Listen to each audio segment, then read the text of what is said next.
पुणी घुंचिला ओसीए निर्वाचन संपर्कित मामला ओडिशा क्रिकेट एसोसिएशन कर्मकर्ता निर्वाचन मामला उपरे आज भी पूर्णांग शुणाणी होई परिला नाही बरं दायर मामलार ग्रहणीयता को नहीं शुणाणी जारी रही। आवेदनकारी तथा वेटरान रणजी खेलाड़ी ललाटेन्दु विद्याधर महापात्र हाइकोर्ट रे एभली एक रिट आवेदन करि पारिबे कि नाही ताकू नहीं आज प्रतिपक्ष जुक्ति उपस्थापन करिसेंती। निज जुक्ति रे से दर्शाइछंती जे आवेदनकारी ओसीए साधारण परिषदर सदस्य नुहंती एपरिकी से जेउ क्लब को प्रतिनिधित्व करुछंती 10 वर्ष हैला सही क्रिकेट क्लब रो कर्मकर्ता निर्वाचन होई नाही। सेहीपरि ओसीए भली एक क्रीड़ा संगठन विरोध रे रिट आवेदन करा जाई पारिबो नाही बोली मध्य प्रतिपक्ष जुक्ति दर्शाइछंती।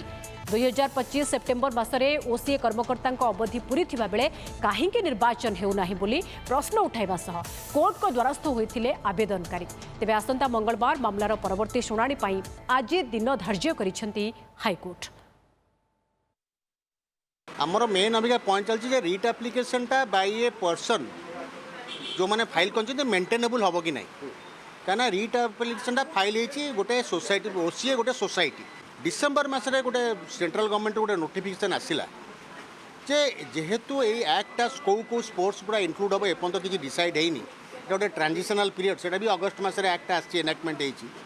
तेणुक से गोटे नोटिफिकेशन कले 2026 डिसेम्बर पर्यटन जार इलेक्शन पेंडिंग अच्छी से नेक्स्ट जो मैंने कोर्ट ऑर्डर देती इलेक्शन कर से सब डिसेम्बर 2026 पर्यटन स्पोर्ट्स टाक डेभलपमेंट करूँ जेहेतु एक्ट आसी तेणुक आम डिसेम्बर जाए अपेक्षा करवा डिसेम्बर पर जहाँ निर्देश आसो से हिसाब से आम से हिसाब से कर